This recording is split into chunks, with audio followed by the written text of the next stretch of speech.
लोकसभा में शनिवार को जम्मू कश्मीर पुनर्गठन विधेयक पास हो गया। इस विधेयक में मौजूदा जम्मू कश्मीर कैडर के भारतीय प्रशासनिक सेवा, भारतीय पुलिस सेवा और भारतीय वन सेवा के अधिकारियों को अरुणाचल प्रदेश, गोवा, मिजोरम और केंद्र शासित प्रदेशों के कैडर का हिस्सा बनाने का प्रावधान है। यह विधेयक जम्मू कश्मीर पुनः गठन अध्यादेश की जगह लेगा, जो पिछले महीने लाया गया था। राज्यसभा से यह विधेयक पहले ही पास हो चुका है। हालांकि कांग्रेस के अधीर रंजन चौधरी ने इस अध्यादेश पर आपत्ति जताई है। हमें तो यह कहना है कि जम्मू कश्मीर में ये 370 एब्रोगेट करने के बाद आपने जो सपना दिखाया था वो सपना बहाल नहीं हुए हैं। जम्मू कश्मीर सामान्य नहीं हुए हैं। 90,000 करोड़ से ज्यादा वहां के बिजनेस खत्म हो चुके हैं।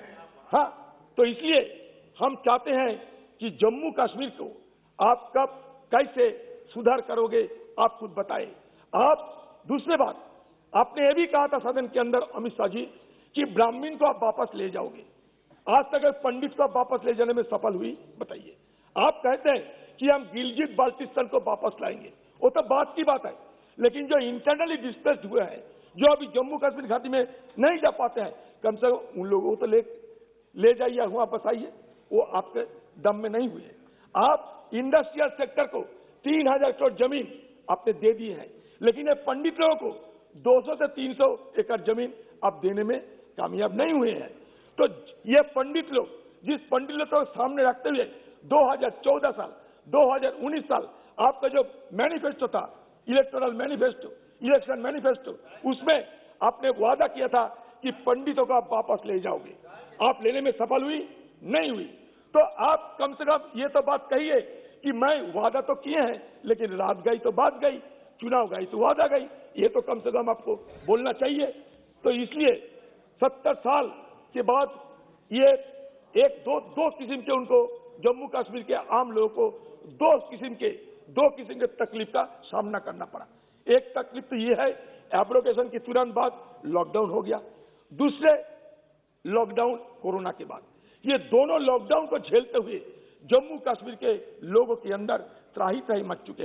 वहीं केंद्रीय गृह मंत्री अमित शाह ने विपक्ष के नेताओं को करारा जवाब देते हुए कहा कि केंद्र सरकार ने अनुच्छेद 370 हटाकर पिछले 1.5 साल में जम्मू कश्मीर के विकास के लिए जितना काम किया है, उतना पहले कभी नहीं हुआ।